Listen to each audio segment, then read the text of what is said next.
Então, boa noite a todos. Para quem não me conhece, meu nome é Maurício. Sejam todos bem-vindos. Eu coloquei aqui no chat, coloquei um mini currículo a pedido da coordenação para identificar. Não costumo, nesses 11 anos que estou na PUC, não costumava fazer isso, mas enfim, para economizar tempo, não gosto muito de falar, eu coloquei aqui no chat. Vou pedir para quem puder ligar a câmera, é importante, seja para vocês, mas principalmente para mim. Ainda mais nesse horário, para quem puder ligar a câmera, eu agradeço muito. É muito bem-vinda a parceria. Bueno, deixa eu colocar aqui algumas coisas para vocês. Estamos na disciplina de Direito Coletivo do Trabalho e hoje nós vamos, como aula inicial, separá-la em dois momentos. Perdão, num primeiro momento, nós vamos fazer uma aula eminentemente, não é aula, uma conversa eminentemente administrativa, para entender da disciplina a avaliação, metodologia e seu funcionamento como um todo. E depois, num segundo momento, nós vamos conversar sobre a matéria. E eu quero, como objetivo principal, provocá-los ao debate e à discussão. Não necessariamente hoje, mas mostrar às senhoras e os senhores as credenciais da disciplina, que é participar do processo de formação de pensadores do direito e não de operadores do direito. Então, é isto, é o que vamos fazer. Vamos, então, conversar. Eu vou projetar aqui para vocês. Eduarda, faça um sinal para mim, ver se está aparecendo aí o nosso... Valeu, nosso Moodle. Então, nós vamos rapidamente aqui, o que eu coloquei hoje à tarde para vocês. Eu transcrevi parte do plano de ensino, tentando ser objetivo. Já adiantando aqui de ofício, em bares de declaração, dizendo que as datas das provas significam a data da entrega. Eu sempre assim considerei. Mas, para esclarecer, a data da entrega é a data das avaliações. Então, esse é o primeiro esclarecimento. Vamos seguir?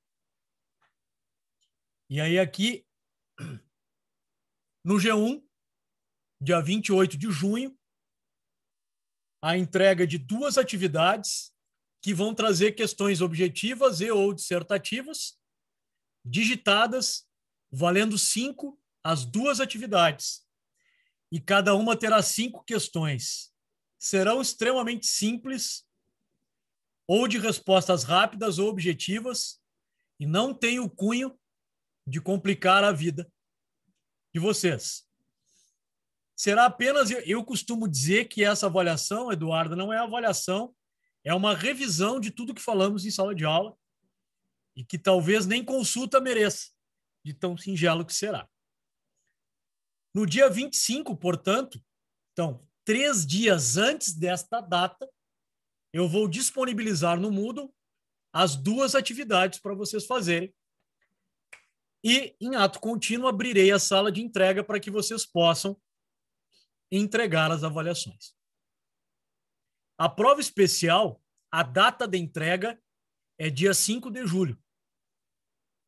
E consiste nas mesmas atividades e na mesma pontuação, com a mesma regra. Se a Eduarda teve uma dificuldade, não conseguiu cumprir a data, se atrapalhou, cumpriu a data da G1, tem a prova especial para fazer nos mesmos moldes. Uma oportunidade para quem não conseguiu. A Eduarda não vai ter a necessidade ou a obrigação, melhor dizendo, de fazer um contato e pedir autorização para mim para realizar especial. Não conseguiu entregar, e eu sei que vocês têm muitas avaliações, então é interessante que cumpram o cronograma, mas a Eduarda teve um problema, ela não precisa me falar nada, no dia 5 ela me entrega as avaliações. O G2, sim, é um pouquinho mais complicador. O G2 no dia 12 de julho, a entrega. Se eventualmente, estou me permitindo usar o exemplo da Eduarda, que já participou comigo na aula da quinta passada, de prática. Se eventualmente a Eduarda, por dificuldades, enfim, que não cabe a ninguém a julgar, não conseguiu, ficou em G2, ok. A única coisa agora é que a Eduarda terá um pouquinho mais de trabalho para ser aprovada na disciplina, e tenho certeza que o será. Então, o que faz a Eduarda? Eu vou colocar 2 atividades, só que essas 2 atividades serão cada uma valendo 2, para completar 4. E o restante dos 6 pontos, a Eduarda vai obter com um relatório completo de todas as aulas gravadas, dizendo ali o que ocorreu em cada aula. Da mesma maneira, a antecedência de 3 dias da disponibilização das atividades e a sala de entrega criada para tanto. As atividades avaliativas, esse texto aqui é padrão, vocês com certeza já viram em outras disciplinas. As avaliativas elas serão assíncronas e ali as datas de pedido de reconsideração e recurso, que sinceramente vocês podem me acionar diretamente. Alguma dúvida sobre a avaliação?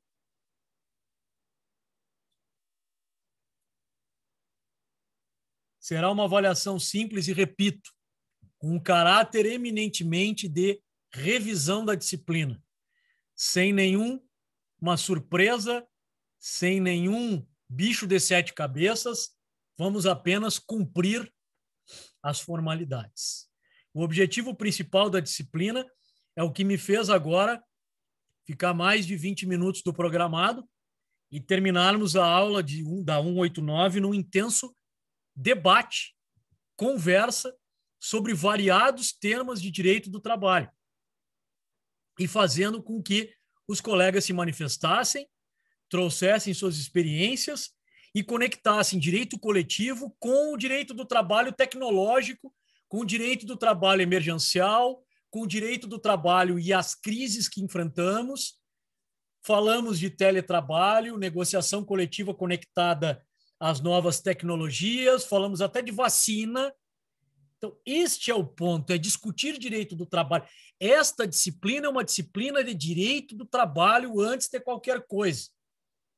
O coletivo é um desdobramento que, obviamente, está diretamente imbricado.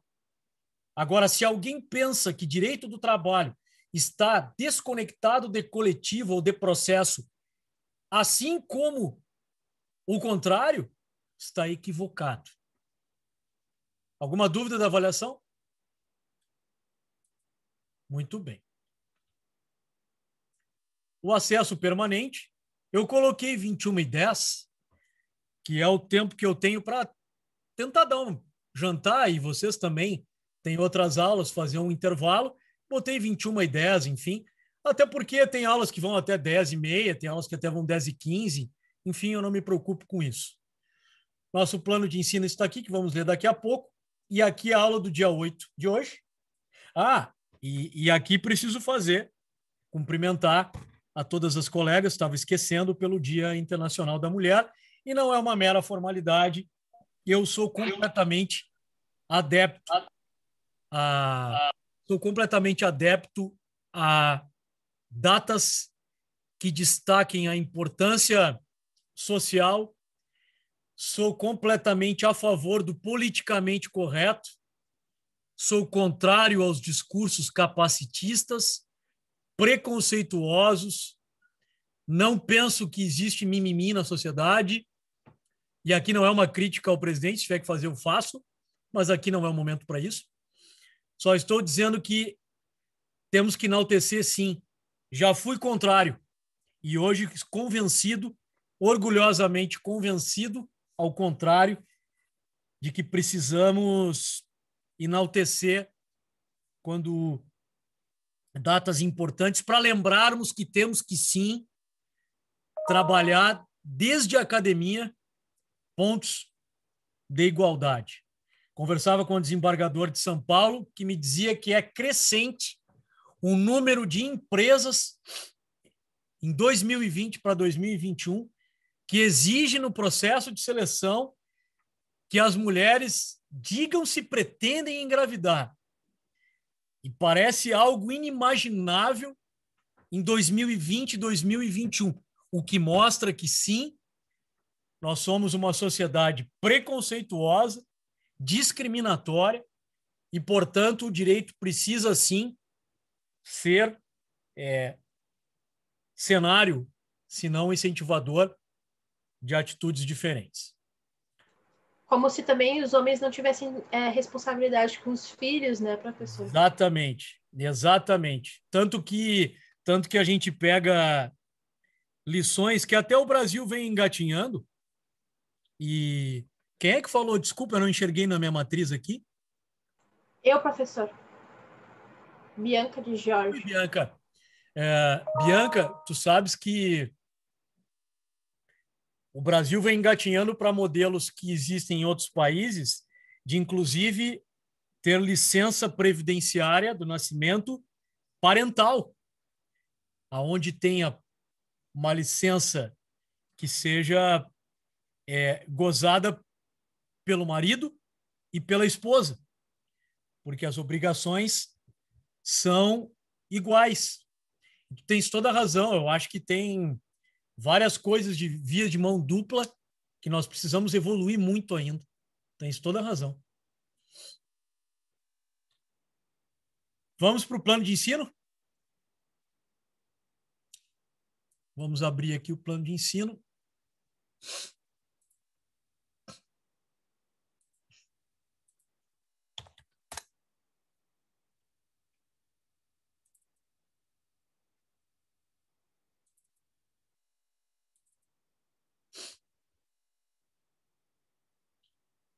Enxergando o plano, Eduarda?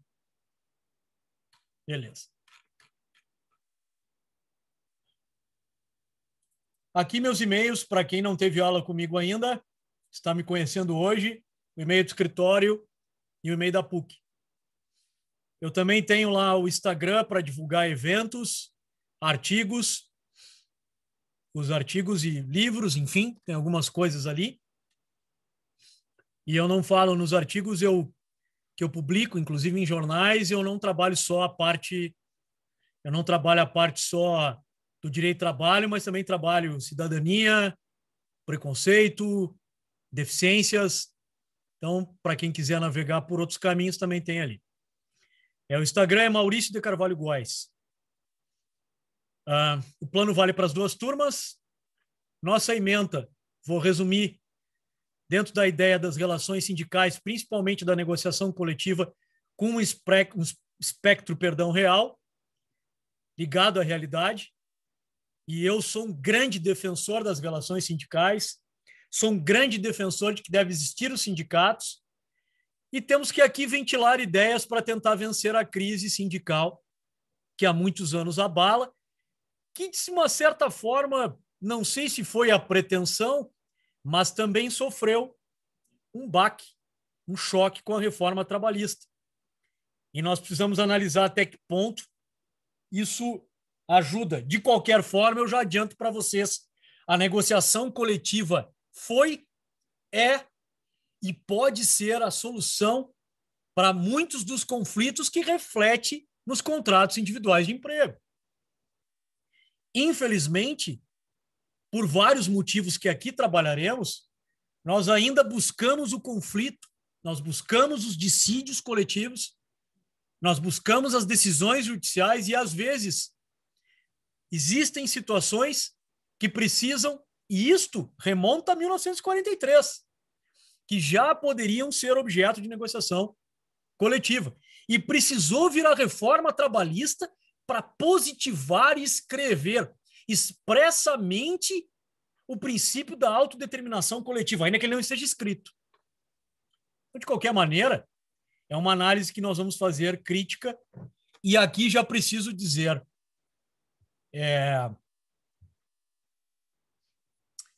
o sindicalismo, o direito coletivo, ele flerta, ele namora com a política.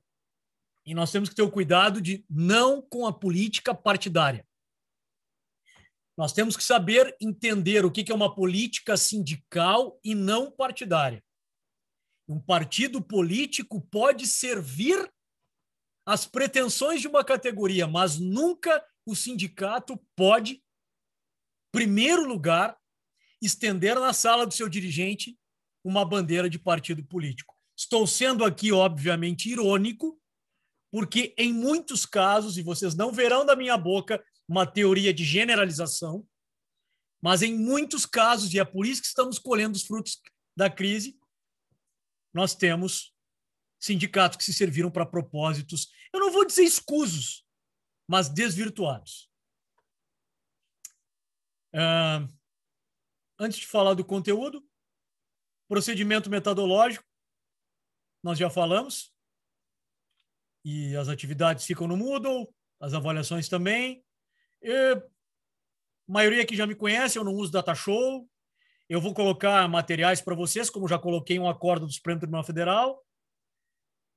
Aliás, só para adiantar, aquele acórdão que está ali, Eduarda, ele serve de contexto, nós não vamos lê-lo agora, ele serve de contexto para o que vamos falar hoje, serve de contexto para a disciplina, como eu ali anunciei, mas vai servir muito mais para a aula de contribuições sindicais lá na frente.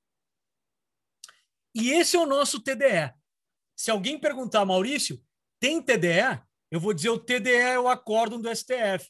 Vai cobrar alguma coisa? Nada. Acho até que foi tu, Eduardo, que me perguntou na aula de prática. E o TDE? Se o TDE está inserido no nosso conteúdo. Quando eu fechar a disciplina de vocês, eu vou entrar num quadrinho que me diz assim, informe, professor, qual foi o TDE, ou seja, as tarefas extracurriculares oferecidas pelo aluno. E eu vou dizer, eu dei lá um acórdão do STF para quem quiser ler, quem não quiser, não lê. É isto. Não vou cobrar nota, nem vou obrigar ninguém a me entregar relatório. Procedimentos e critérios de avaliação. Copiei e colei. Está lá na abertura do Moodle. As datas de avaliação, e aqui são entregas. Tem as avaliações intermediárias, de disciplinas, que nós vamos conversar. Vocês vão fazer as avaliações, as autoavaliações, a avaliação da disciplina, a minha avaliação. Então, é importante que haja isso. Ah, mas a coordenação não vê. Vê sim. E a maioria dos professores tem o seu feedback. Eu faço questão de sempre olhar minhas avaliações para ter uma noção do que foi marcado e os comentários a respeito. Bibliografia. Como muitos aqui me conhecem sabem, eu estou sempre à disposição. Eu indico bibliografia, inclusive para pessoas que não são meus orientandos, mas que pedem dicas de bibliografias, eu indico locais para pesquisa, indico bibliografia de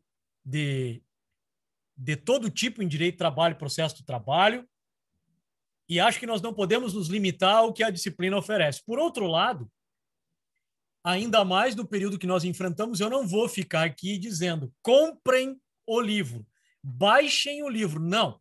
Vocês aqui têm consciência plena, ainda mais na fase que estão na faculdade, consciência plena do que precisam. Razão pela qual eu vou indicar e estou à disposição para torná-los ainda mais interessados. O que eu posso dizer daqui é que o nosso chefe da área, o professor Gilberto Stimmer, professor da casa, tem direito constitucional do trabalho no Brasil, e eu sigo muito a linha dele. Ele trabalha muito o artigo que trabalharemos, que é o artigo 8º da Constituição Federal. Os professores Amaury Mascaro Nascimento e Mozart Russomano, falecidos, tive a honra de ser aluno do professor Amaury, que foi ministro do Tribunal Superior, desembargador do TRT de São Paulo, ministro do TST, membro da OIT, o pelotense Mozart Russomano, ministro do TST, são clássicos. Quem fizer um TC, quem fizer um trabalho, quem se dirigir para a área trabalhista, quem optar pela área acadêmica, Quem fizer especialização, mestrado e doutorado não pode desconhecer a existência de clássicos. Ainda que eu entenda, e quando estou numa banca sempre digo, que nós temos que fazer a mescla, assim como um time de futebol. A mescla entre os veteranos e os jovens, os atualizados. Esses livros são clássicos. Muito do que eu vou falar hoje bebe na fonte deles em termos de história do direito do trabalho. Aqui eu trago bibliografia complementar, mas eu também, Eduarda, como fiz lá na cadeira de prática, indico o livro de Direito Material da LTR do professor Sérgio Pinto Martins, aquele que eu havia indicado lá. O professor Sérgio Pinto Martins tem um livro de 2021 de Direito do Trabalho, que tem um perfil adequado para estudo da OAB, assim como um de processo. E neste livro ele faz uma divisão entre o individual e o coletivo. E, portanto, serve a todos para ajudá-los. Sérgio Pinto Martins, editora LTR. E tem um até que ele diminui, que ele coloca que é a coleção Fundamentos, para ajudá-los.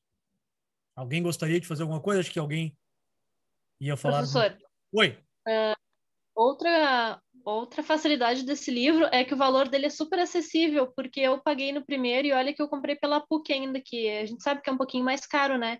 E não deu nem R$70. É, exatamente. A Eduarda traz aqui uma observação de que, assim, em termos de direito do trabalho, esse livro Fundamentos parece que é uns R$50, uma coisa assim. Se for comprar os dois, sai mais ou menos esse preço. A Eduarda traz um detalhe, porque os livros hoje são, por exemplo, se tu escolheres esse aqui, ó, que tu também tens que ter, inclusive ele tem um livro de princípios, que é bem mais complexo. Esse aqui, o Maurício, ministro do TST, Maurício Godinho Delgado, tu tem toda a razão. Esse livro aqui, eu acredito que esteja a mais de R$100, se não estiver. Ou o direito do trabalho. Ele tem um direito do trabalho, com certeza está a mais de R$100. Acho que bem observado pela Eduarda, em termos acessíveis. Mas, repito, quem tiver o interesse, e eu acho muito importante isso que a Eduarda trouxe, ali na disciplina 189, a colega, inclusive, mostrou no vídeo o livro do Sérgio, que havia comprado. E aquilo que eu digo, é o choque de realidade que vocês todos aqui precisam. Quem não teve a oportunidade de trabalhar na área e vai optar pelo direito de trabalho na OAB, precisa complementar os estudos. Precisa complementar os estudos. É óbvio que eu tenho a obrigação de passar lá para o senhor Morosini as questões básicas da disciplina. Eu tenho que comentar, mas eu também tenho que dizer para o senhor Morosini que nem tudo nós veremos aqui e que há necessidade de que se busque este algo a mais, este plus em relação à disciplina. Obrigado, Eduarda. Alguma dúvida quanto ao plano? Eu vou só rapidamente mostrar para vocês.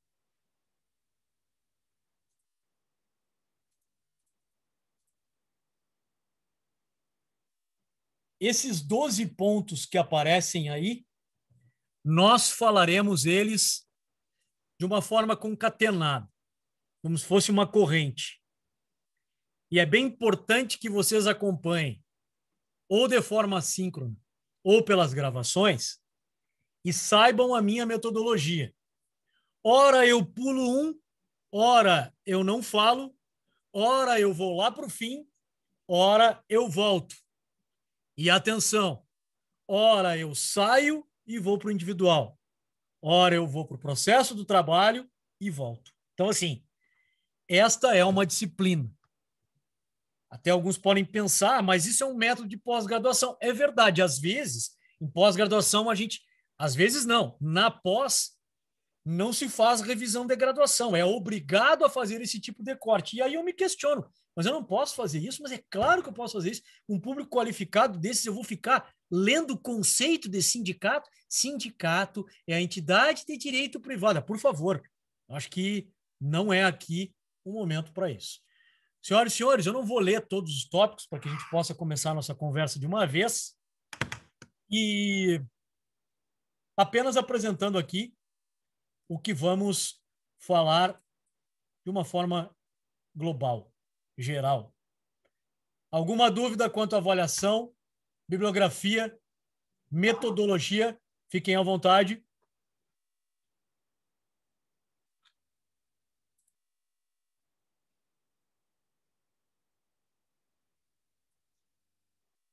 Pois muito bem. Então, vamos lá. Apenas informando a todos, os que conseguiram chegar agora, Emily, seja bem-vinda, que tudo que nós falarmos fica na gravação, que depois vai para o YouTube, e o que eu escrever aqui, eu coloco um texto, ou o que eu apresentar, vai para o Moodle. E se não for, me cobrem. Sem problema nenhum. Final de semana, recebi 2 e-mails de colegas dizendo: Maurício, estou tentando assistir a gravação no YouTube e está no privado. Sei lá, sexta-feira era quase 10 da noite, eu estava aqui no escritório e botei no privado e ninguém acessava, claro. E liberei de casa e todo mundo conseguiu acessar a gravação. É só me avisar e me informar. Vamos lá, então. Bueno.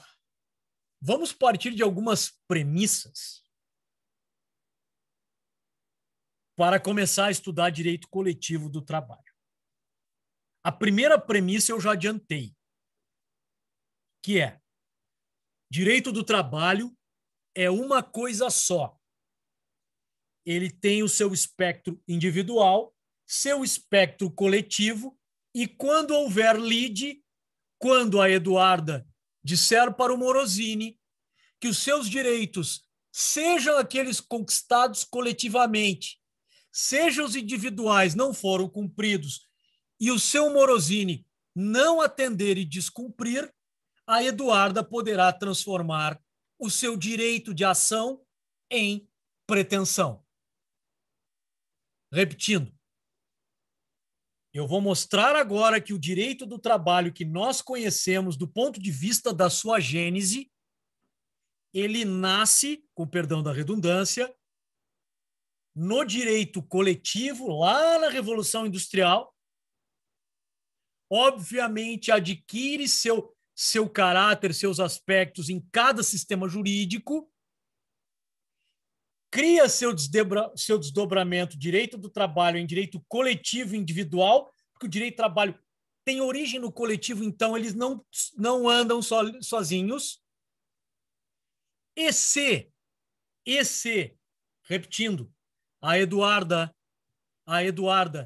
tem direitos sonegados e faz esta cobrança, esta pretensão, e ela é resistida pelo senhor Morosini, o seu direito de ação de 2 anos, que tem até 2 anos de ser despedida, se torna pretensão numa reclamação trabalhista. Senhorita Juliana Costa, o que eu quero dizer com tudo isso é o seguinte: que direito do trabalho é uma coisa só. E nós não podemos desvincular isto. E isto não serve tão somente, talvez numa mínima parte, para a nossa conversa. Isto serve para o futuro profissional.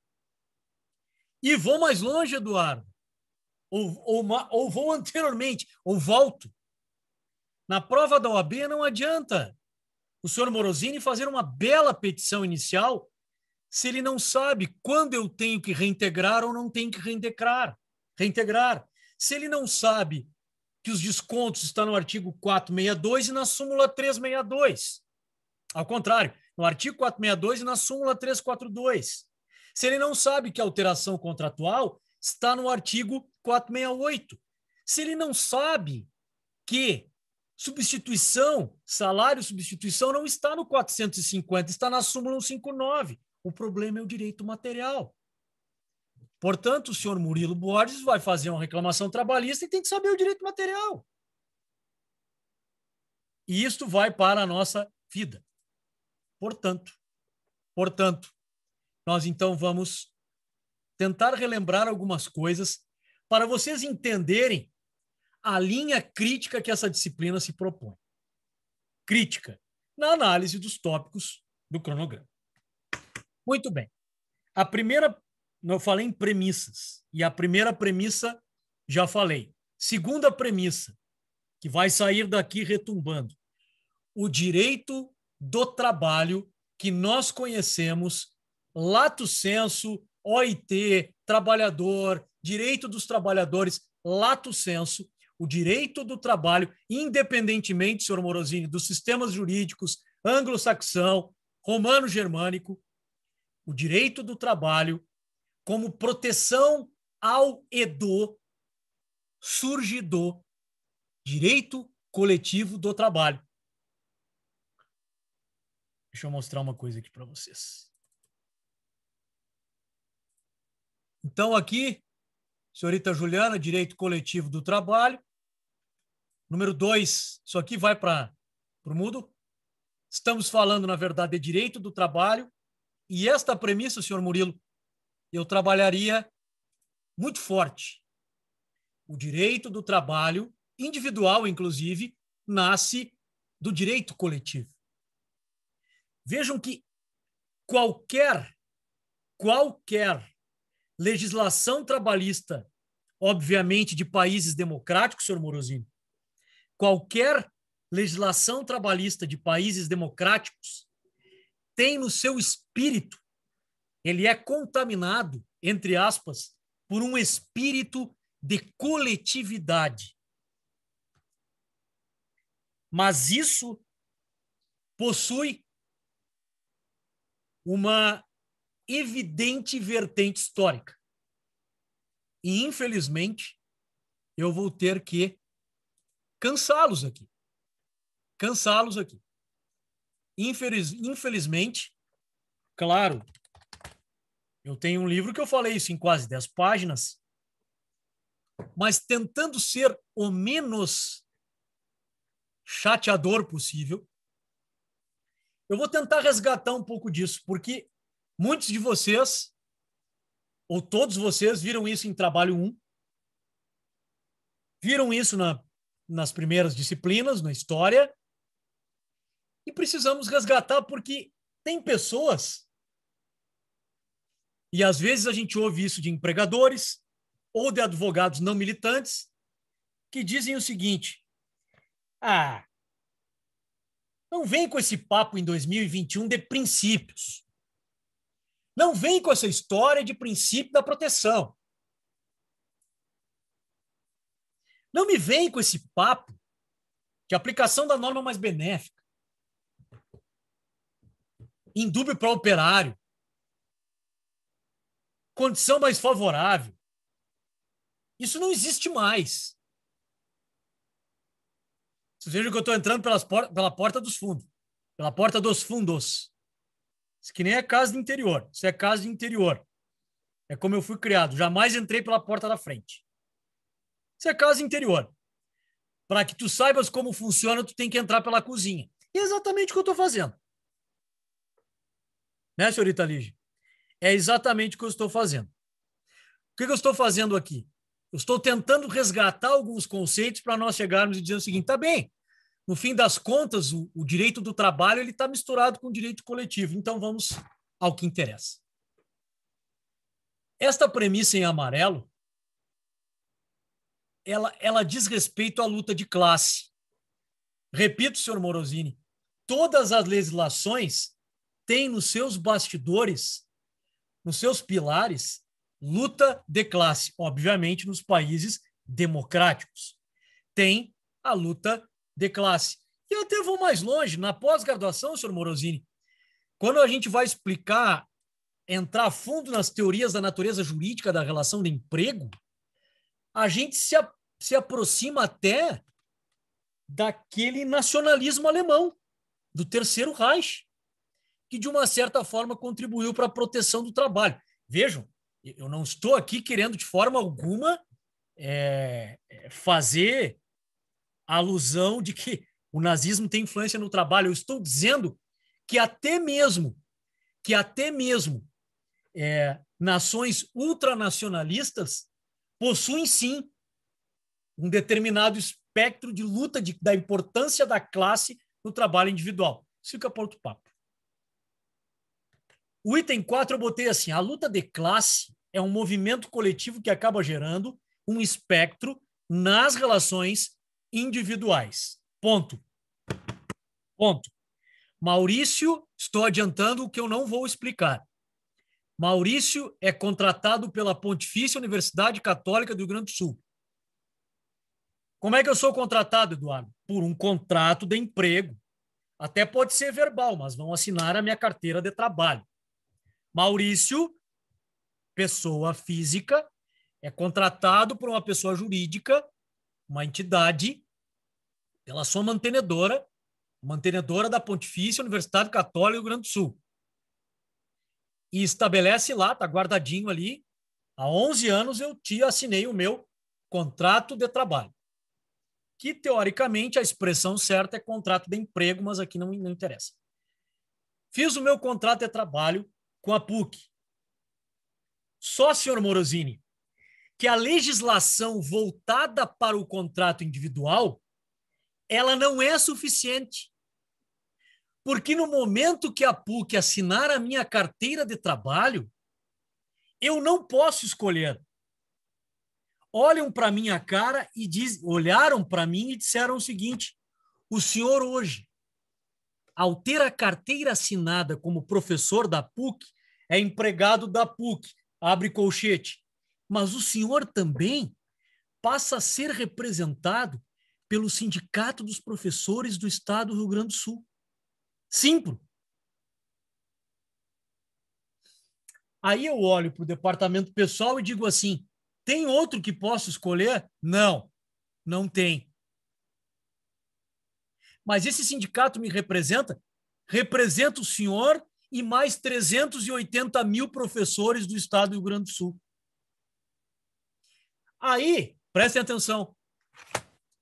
Aí eu paro para pensar o seguinte: mas então, ainda que eu assine um contrato com a PUC, acontece aqui algo, uma ficção. Porque eu automaticamente sou jogado para uma nuvem que é chamado, e nós vamos ver isso depois, de categoria.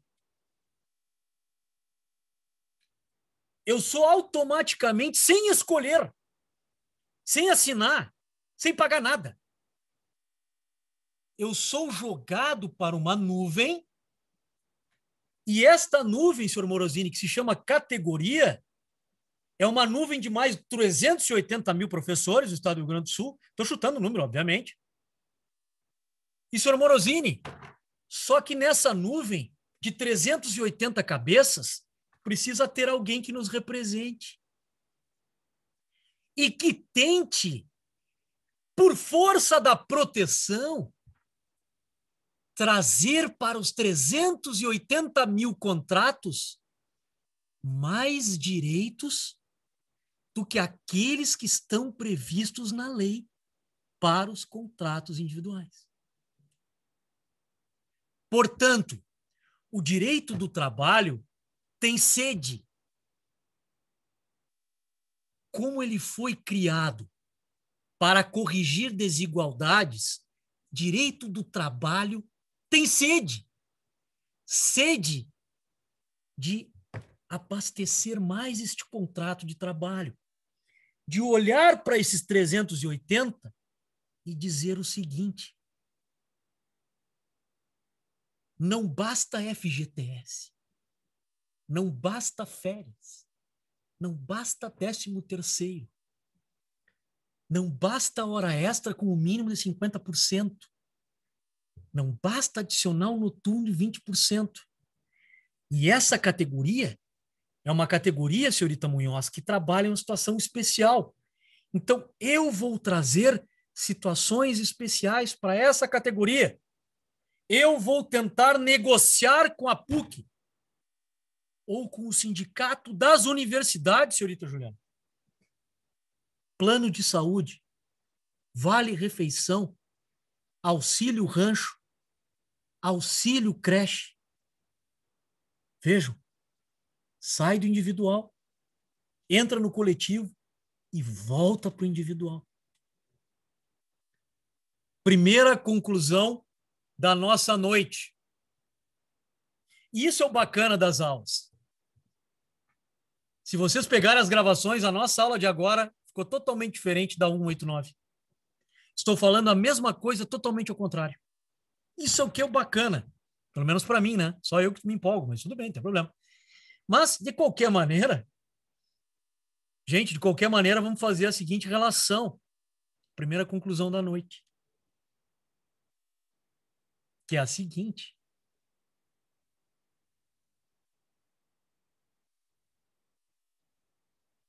O trabalhador celebra seu contrato de emprego, mas ele não tem seus direitos previstos tão somente na legislação. Mas as negociações entre sindicatos, depois nós vamos evoluir, as normas que decorrem da negociação entre os sindicatos vêm a me acrescentar direitos. E isto está ligado à origem do próprio direito do trabalho. Vou dar uma parada aqui, vocês me digam se está compreendido, se vocês estão entendendo.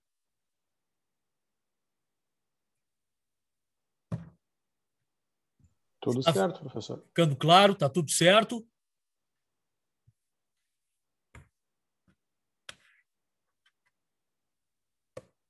Tudo bem. Então vamos continuar. E o bacana é isso, a gente vê o perfil de cada um e como vocês estão encarando. Eu deveria ter falado todo o item 5 para chegar ao que eu falei. Eu falei da conclusão antes. Isso que é legal. Entramos pela porta da cozinha. É a melhor parte. Estrial. Aqui. Então vamos para o 5. Vou aproveitar que todo mundo entendeu. Deixa eu fazer um pit stop aqui de 1 minuto, já vem.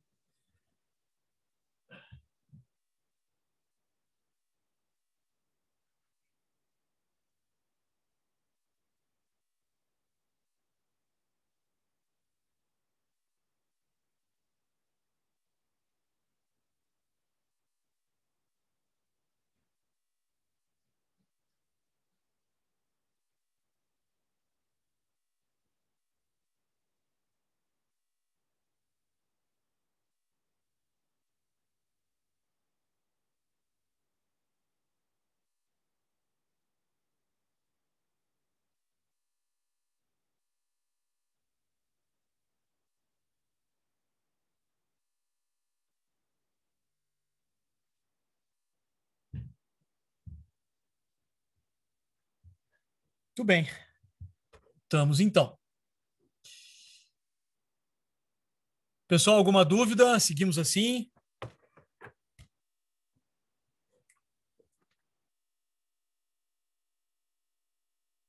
Tudo certo? Seu Morozinho também voltou?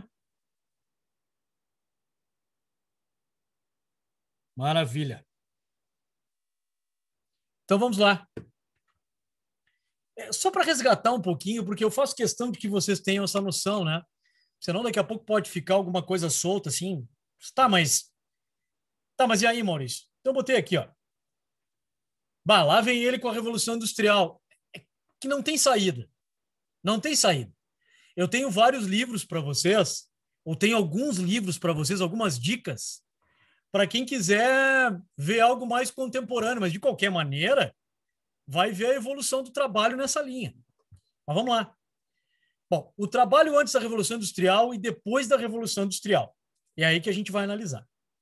Antes, era uma locação de serviço. Maurício e a Eduarda eram 2 contratantes iguais. Eduarda, tu eras uma artesã, eu te contratava para fazer 120 peças, te pagava o preço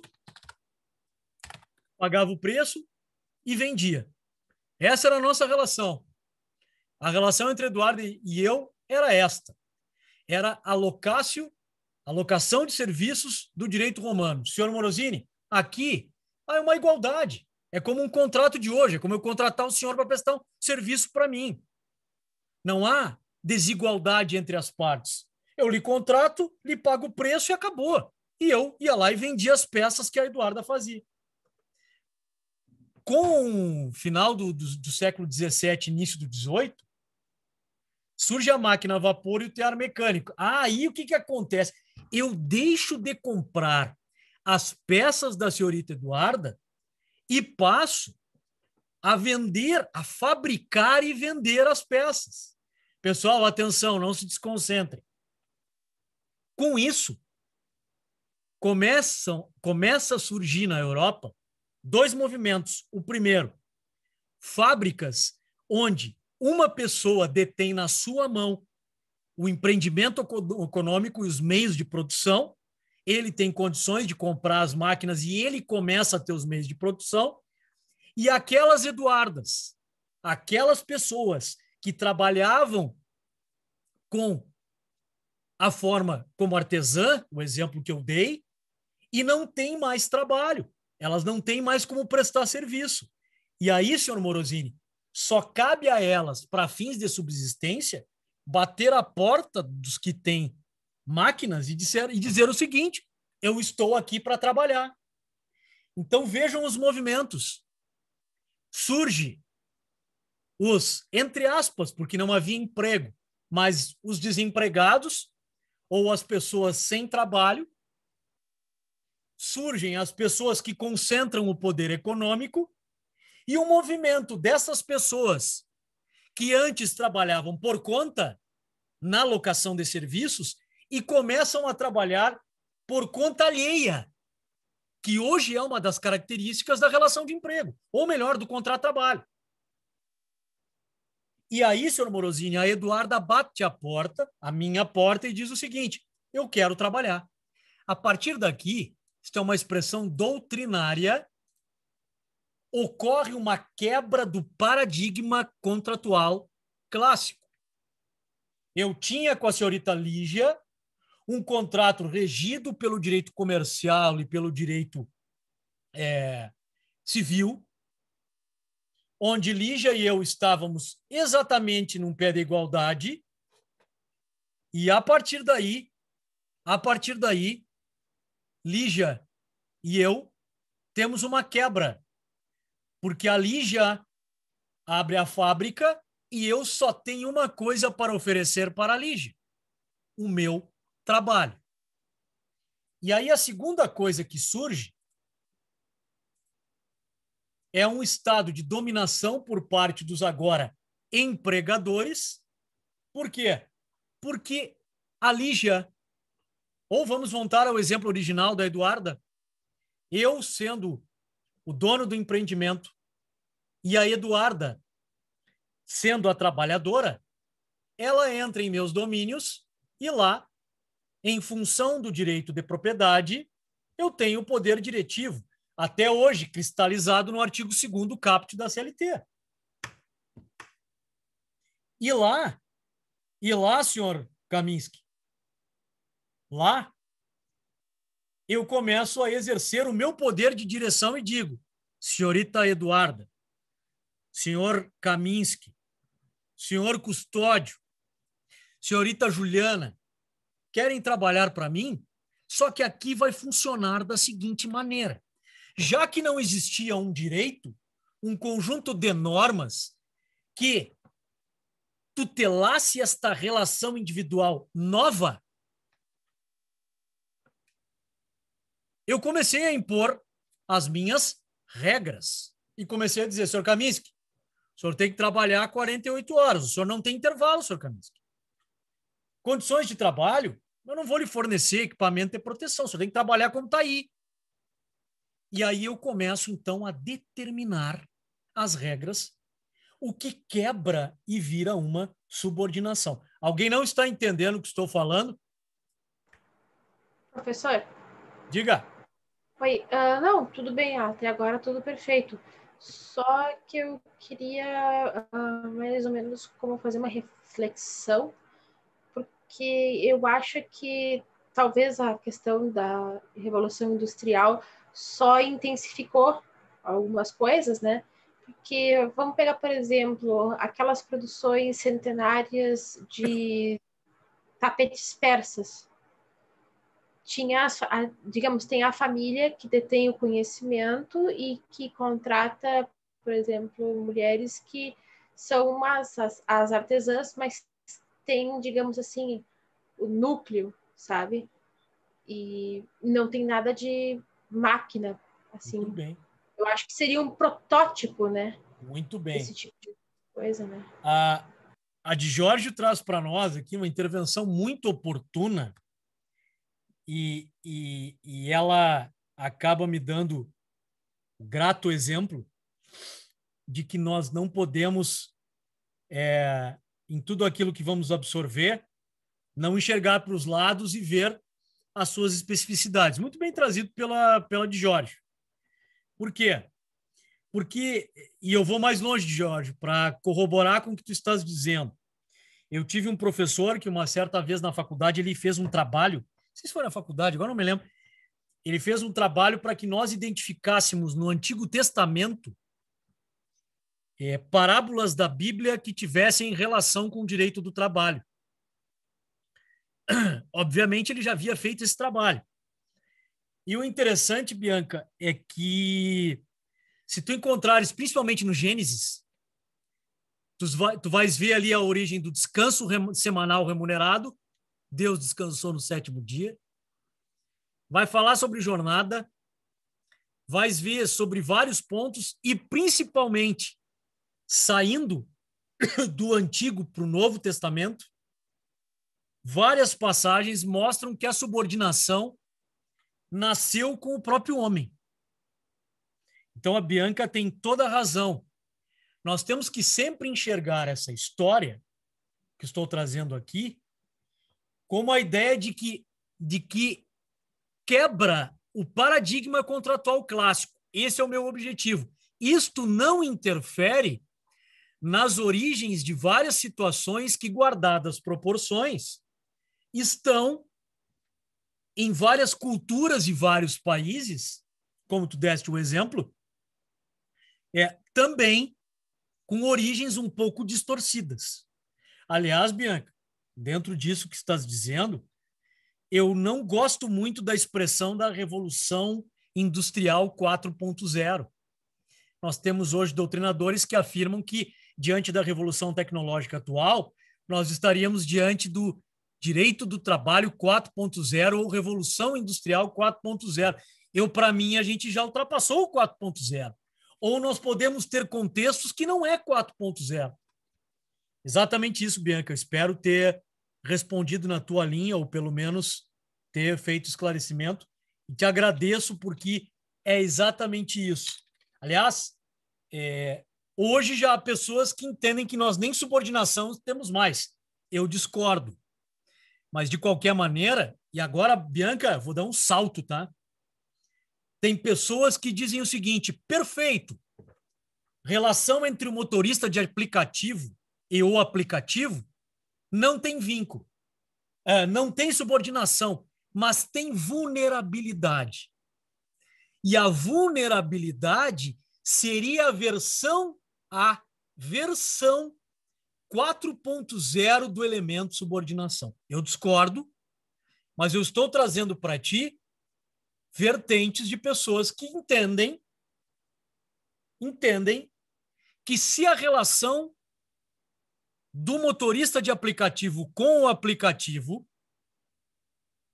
não tem vínculo, deve merecer a tutela do Estado em razão não de ser autônomo, ele estaria entre o autônomo e o empregado, e, portanto, ele teria que ter uma tutela especial diante desse contexto do direito de trabalho 4.0. Evidente, Bianca, que aqui acho que isso caberia até uma disciplina, mas o que eu quero dizer é que vejas aonde eu fui com a tua colocação, para mostrar que nós temos que sempre evoluir com os conceitos. A história justifica o presente. Por isso que eu incomodo meus orientandos. Eu digo, não me coloquem 30 páginas de histórico. E dependendo do tema, não vai ter história. Mas tem coisas que nós temos que recorrer à história, mas dependendo do trabalho, chegar lá na ponta e dizer o seguinte, lembra daquela história? Ela segue uma linha, mas ela vira. Veja onde a tua pergunta me levou, Bianca. Muito bom. Ou a tua colocação.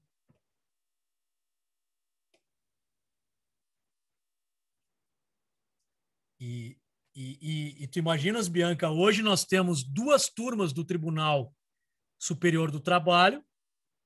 Uma entende que é possível vínculo entre o motorista de aplicativo e o aplicativo, e outro que entende que não.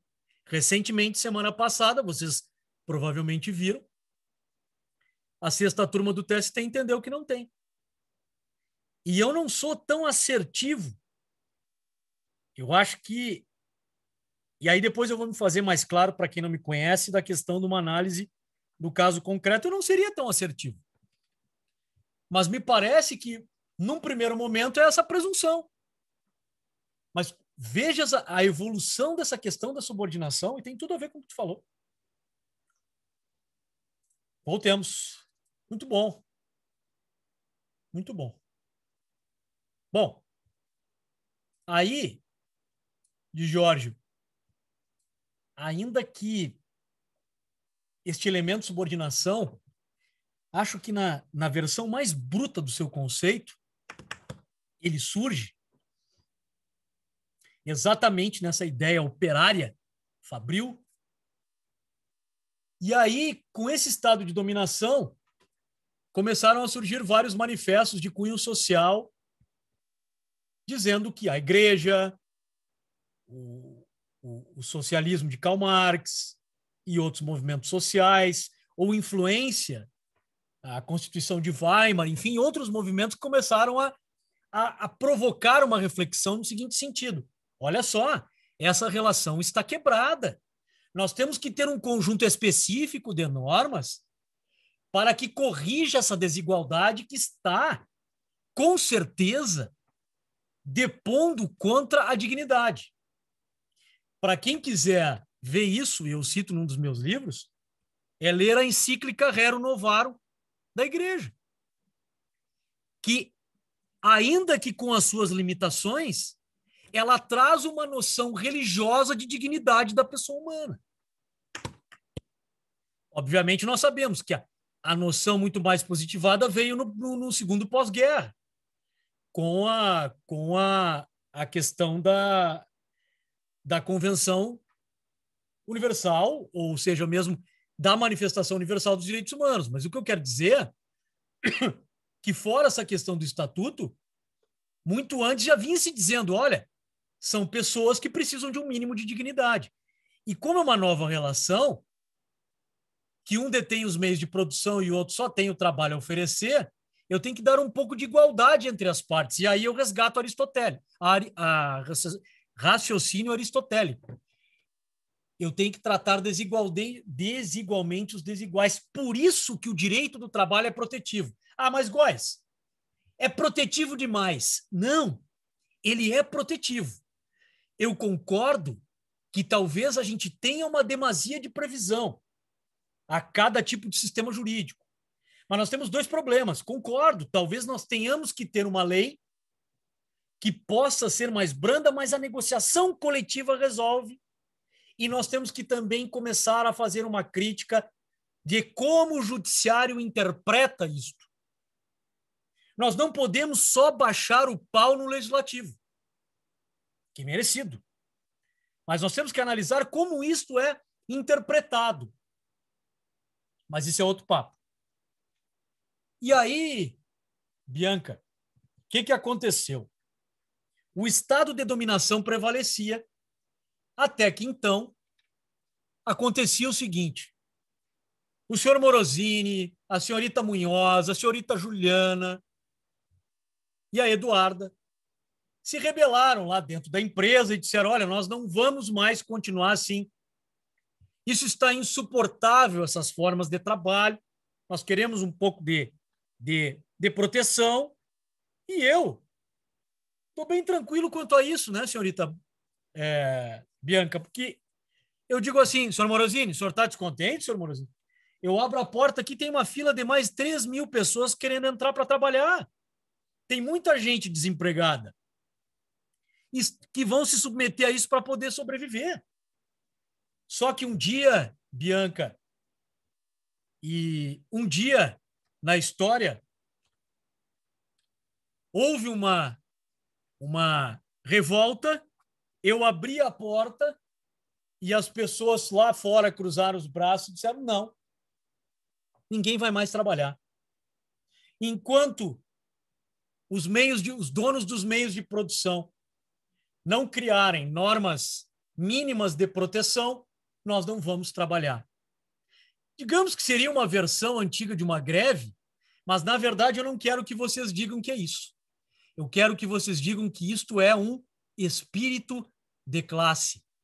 Isto é uma manifestação de luta de classe que disse o seguinte, nós, coletividade, queremos que se estabeleça normas para regular as relações individuais. Nós, coletividade, pensando no todo, queremos que se regule o individual. Foi a partir daí que se criou um direito do trabalho baseado no princípio da proteção para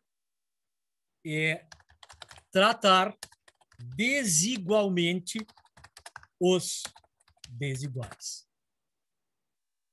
E vocês já aprenderam, não é nenhuma novidade, que este princípio tem 3 subprincípios. Agora, falando em direito do trabalho no Brasil, indúbio para operário, condição mais favorável e norma mais benéfica. E aqui, Bianca, é que nós paramos, primeiro para ver se vocês entenderam e para eu encerrar a aula, eu quero trazer uma reflexão para nós resgatarmos mais tarde. Pessoal, muito rápido, muito prolixo, ficou claro? Por favor, aguardo as manifestações. Ficou claro, professor? Para mim tá ótimo, professor. E olha que eu sou um pouquinho lenta. Perfeito. Tá bom. Obrigado, gente. Eu acho que isso é uma forma... Obrigado. Eu acho que isso é uma forma da gente resgatar algumas coisas.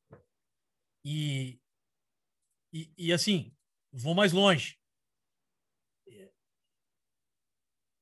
Verificar esse panorama histórico nos ajuda a nos posicionarmos, achar uma posição na realidade.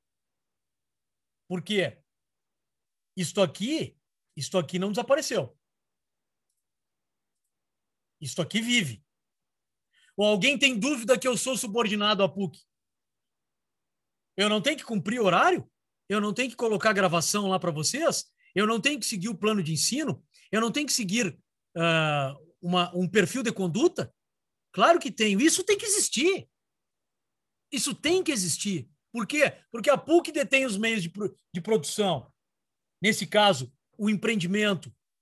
Pensando no lado presencial, eu não vou ministrar, eu não vou exercer a docência sem a existência de uma faculdade. Em tese. Então, por que eu estou dizendo isso? Porque o princípio da proteção ele vai existir. E aqui ele vem no ponto que eu quero fazer vocês refletirem. Eu não estou dizendo que o princípio da proteção é estender uma bandeira do coitadismo e dizer o seguinte, o empregado deve sempre ter uma sentença de procedência, ou a legislação deve ser interpretada de forma rígida, sempre indúbio para o operário. Ou ainda, num caso concreto, eu sempre tenho que partir do pressuposto que há uma fraude, uma presunção de fraude. Eu não posso levar em conta que o senhor Morosini, que é o empregado, não tinha ciência do que estava fazendo. Não. Nós temos a nossa missão de Jorge, é atualizar o princípio da proteção. E, na minha modesta opinião, nós só vamos fazer isso com a ajuda da hermenêutica. E eu posso até aqui me tornar, digamos, enfadonho, ou dizer assim, o Góes está usando de clichê. Tá bem. Mas o caminho da hermenêutica é o caso concreto. É o caso concreto. E se nós trouxermos para agora, para tempos de pandemia, como alguns gostam de dizer, direito emergencial do trabalho, não gosto dessa expressão, eu sinceramente não gosto. Direito emergencial, novo normal, tenho pavor do novo normal. Aliás, eu tenho pavor da palavra normal. Para mim, ela poderia ser abolida do dicionário. E nós temos que repaginar as relações. As senhoras e senhores imaginam eu, por exemplo, dizer o seguinte: eu vou colocar o senhor Morosini em teletrabalho. Espécie do teletrabalho home office. Tem regulação? Não tem. É um mínimo de regulação que a CLT trouxe com a reforma em 6 artigos. Lá diz que no contrato ou no aditivo eu vou ter que estabelecer com o senhor Morosini como ficam os custos. E aí? Uma coisa é se eu dizer para o senhor Morosini, estou lhe entregando um computador, o senhor vai trabalhar e o senhor manda uma vez por semana para mim uma planilha. Outra coisa é dizer, senhor Morosini, o senhor tem que estar online, eu preciso que o senhor tenha esse seu fone aí que o senhor está utilizando, sua cadeira ergonômica, o senhor tem que comprar uma bancada. É óbvio que numa futura reclamação trabalhista vai ser condenado aos custos, porque eu estou trabalhando para o empregador. Então, eu preciso analisar o caso concreto, não posso imbecilizar o empregado, não posso partir do coitadismo, mas também não posso dizer o seguinte: ei, empresa, descumpra a norma, já que estás sufocado pela carga tributária. E acho que aqui vocês representam, integram uma geração que poderá questionar isso, desprendido um pouco dessa questão ideológica. Porque a gente vê alguns fundamentos em sentença ideológicos. E cadê o jurídico? Cadê a análise jurídica do caso? Cadê o tratamento do princípio da proteção para o chão de fábrica ou para um executivo? Mas tu estás defendendo que o executivo de uma empresa não possa, daqui a pouco, ter o descumprimento. Claro que pode. Assim como eu acho que não tem valor esse hipersuficiente. Eu, sinceramente, achei uma modificação que não fez muito sentido isso com a reforma. Mas, enfim, está aí. Então, para terminar, nós vamos resgatar o que vocês já viram, enfrentar um mundo do direito coletivo, nos deparando com o que também vocês já viram. E aí, precisamos anular o pacto de mediocridade, que é o seguinte: a Justiça do Trabalho é um absurdo de protetiva. Está explicado por que é protetivo. Se o direito do trabalho é protetivo, a Justiça do Trabalho, que vai instrumentalizar, é protetiva. Então não vem com esse papo furado de que, mas o juiz do trabalho ele deve ser o pressuposto processual da imparcialidade. Não. Não.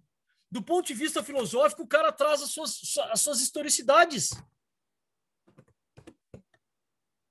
Como eu falei lá na aula de prática, e o senhor Morosini e companhia e a Eduarda vão lembrar, o juiz não pode se divorciar por causa da proteção do devido processo legal. Agora, não venham com essa, dizer que o juiz do trabalho é tendencioso. Ele tem uma tendência. Mas Maurício, mas tem tendencioso? Tem juízes tendenciosos. E é contra esses juízes, ou não digo contra, não estou aqui travando uma batalha, mas eu digo, é a partir desses entendimentos que nós temos que realmente ver as convicções a respeito disso. E acho que estamos evoluindo.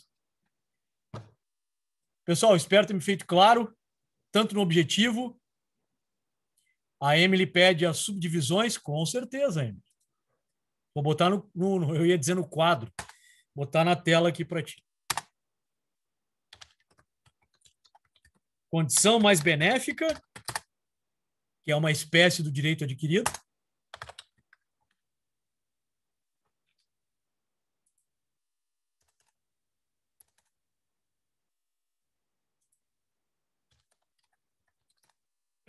Aplicação da norma mais favorável.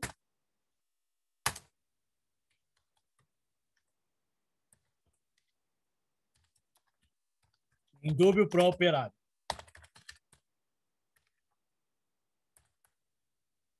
Tem gente que diz que indúbio pro réu não tem nada a ver uma coisa com a outra.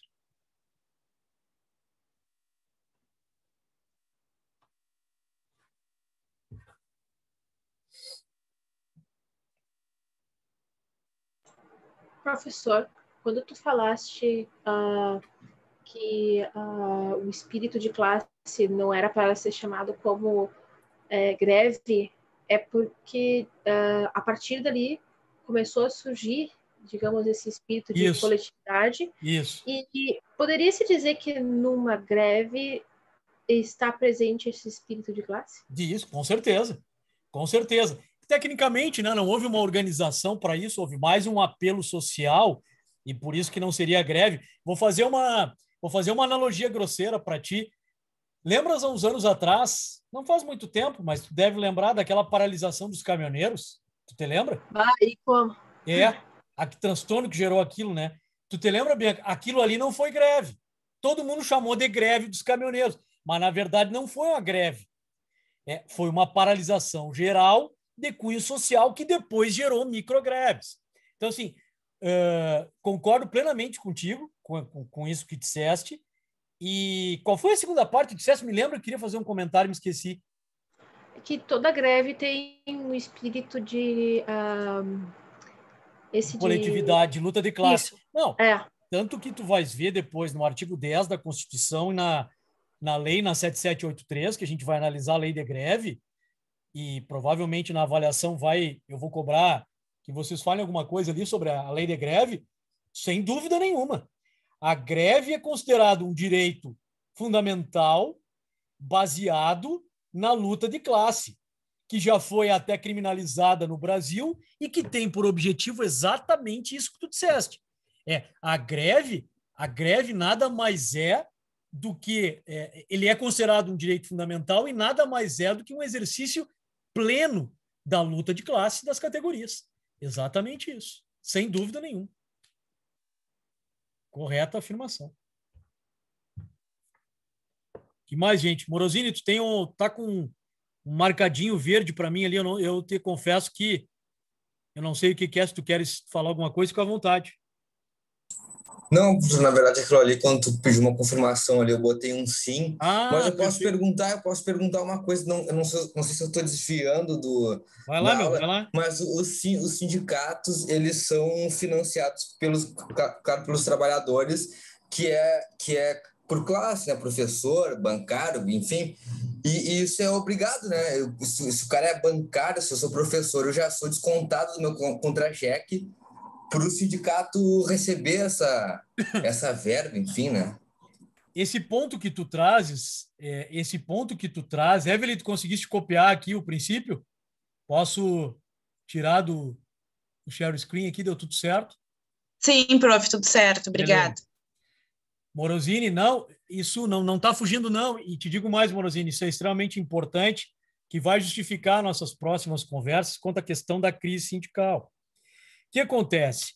Tu vai ver que tem as categorias diferenciadas, estou dando spoiler, né? Categorias diferenciadas, que tem os bancários, professores, engenheiros, enfim, as categorias diferenciadas. E tem os outros sindicatos que abrangem vários trabalhadores. Então, pode ser condições similares ou pode ser categorias diferenciadas ou similares e conexas, certo? O que acontece? Um dos motivos dessa questão da crise sindical é porque até 2017, é o que tu falou, assina a minha carteira, uma vez por ano a contribuição sindical era descontada compulsoriamente. A partir de 2017, ela virou facultativa. Ou seja, Hoje o trabalhador não precisa mais, ele não tem nem que se opor. Ele simplesmente, se ele quiser, ele tem que autorizar expressamente. Mas aí tu vai me dizer assim, tá, mas tem outras contribuições? Tem. Algumas vão no automático, mas teoricamente não podem mais ser descontadas obrigatoriamente. Isso, Morosini, gerou, digamos, ainda mais um enfraquecimento das relações sindicais, em tese. Então, depois eu vou trazer esse ponto para ti. Mas, independentemente disso, tu tens toda a razão. Isso, de alguma forma, logo na semana que vem, quando a gente começar o artigo 8º, tu vai te lembrar que eu vou questionar assim, que liberdade sindical é essa que a Constituição fala, tão livre, que os caras assinam a minha carteira e eu já estou vinculado a um sindicato. Não vinculado, mas eu já sou representado por um sindicato. Porra, eu não posso escolher meu sindicato? Não. Por quê? Porque não pode ter mais um sindicato. E aí é a lógica. E aí nós vamos entrar numa crítica que nós não seguimos a OIT, que permite vários sindicatos para uma categoria. Então, estou te dando um spoiler e te provocando dolosamente, fazendo uma confusãozinha dentro do que tu estás dizendo. E isso é que realmente acende essas dificuldades que enfrentamos.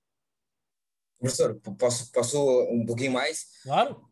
E não tem nenhuma verba federal, um imposto que seja direto, não deve ter, né? É só via os trabalhadores mesmo. Isso, via trabalhadores. Depois eu vou mostrar para ti como nas fontes de custeio. Mas o Estado não repassa nada. Em tese, não há nenhum repasse para o Estado em relação à organização sindical. Por quê? Porque, para evitar que se divorcie do contexto do sistema democrático, do Estado democrático, que antes o sindicato tinha intervenção militar, ou seja, o Estado dizia esse sindicato vai e esse não vai. Esse me atende. Então, o do Kaminski vai e o da Emily não vai. Então, quando nós rompemos isso e trouxemos essa ideia democrática, a primeira ideia, tu vai ver que o primeiro inciso é dizer, é o princípio da não intervenção. O Estado não se mete em sindicato. Tanto que tu vai ver que o Estado sequer fiscaliza. E é isso que tu vai ver. Então, assim, o Estado não pode dar dinheiro porque não pode fiscalizar. Então, ele não pode se meter. Aí não fica meio terra de ninguém. Exatamente, Bianca, o que a gente vai discutir ao longo do semestre, que a gente tem exemplos em que muitas coisas ocorrem em terra de ninguém. E que por isso que os sindicatos se desvirtuaram. Por quê? Ninguém fiscaliza. Então, se ninguém fiscaliza, e aí nós precisamos dizer, não vamos generalizar. Estou dizendo por mim, né? Nós temos que ter sempre o cuidado de dizer que temos sindicatos sérios que desempenham o seu papel. Agora, tem sindicatos que, vou usar a tua expressão, que viraram terra de ninguém, que viraram, na verdade, verdadeiras fontes de subsistência para os seus dirigentes sindicais e, com perdão da expressão, perdão das moças, não para os moços, dane-se o trabalhador. Ou, enfim, a ideia é botar dinheiro e um grupo se beneficiar. Então, assim, professor, com licença, desculpa. Isso, infelizmente, aconteceu, Bianca. Diga, Morosini. Desculpa interromper, professor, me atravessei. Não, vai lá. E justamente uma função dos sindicatos é fiscalizar, né? Eles fiscalizar, ver se tem condições e tal. E daí vira até essa terra de ninguém. É isso aí. É isso.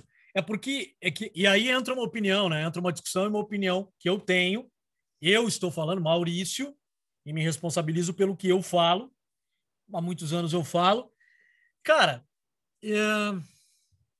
não adianta o Morosini, e aí aqui entra um pouco no que a Bianca estava falando. Não adianta, Morosini, eu fazer uma propaganda na rádio, como tem aí de sindicato, dizendo somos contra isso, somos contra aquilo, Bolsonaro nos tira isso, Eduardo Leite nos tira aquilo, e volta a dizer, não sou político partidário. Para mim, hoje o que menos tem é direita, esquerda e centro, para mim está tudo misturado. Aí eu digo lá,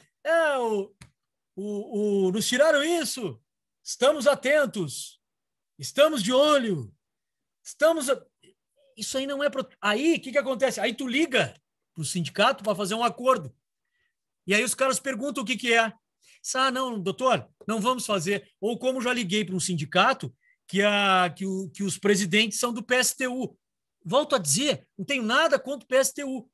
Só que são ligados ao PSTU. Aí, quando eu liguei para fazer uma negociação, eles me disseram o seguinte: que não, as atividades estão suspensas, nós estamos participando da campanha política.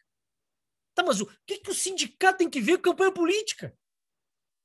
Tu entende? O que o sindicato... Respeita o PSTU, respeita o sindicato, respeita... Mas não é essa a função.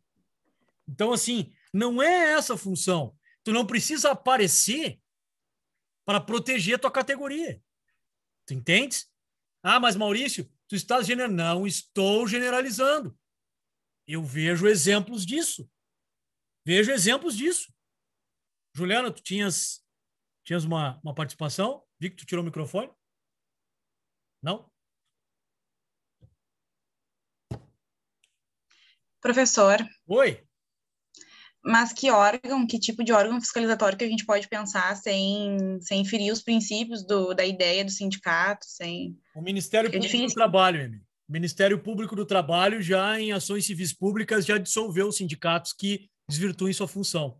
Só que o MPT, nesses casos, funciona mediante denúncia, né? Mediante denúncia.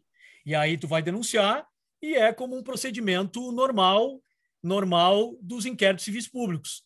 O Ministério Público abre um inquérito civil público para investigar e eu já vi sindicatos sendo dissolvidos. Por quê? Porque não cumpriam sua função.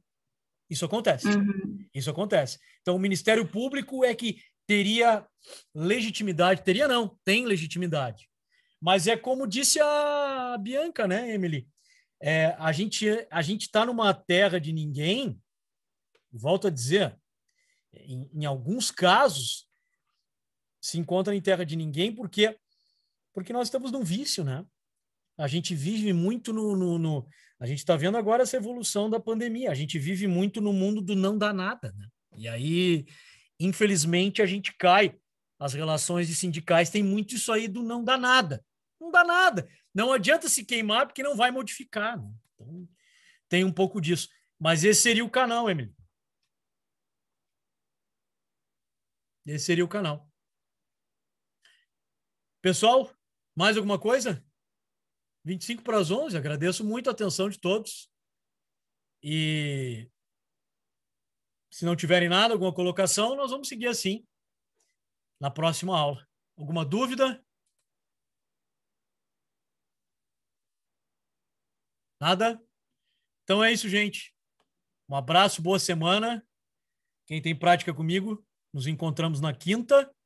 Se não, até segunda. Um abraço a todos. Valeu!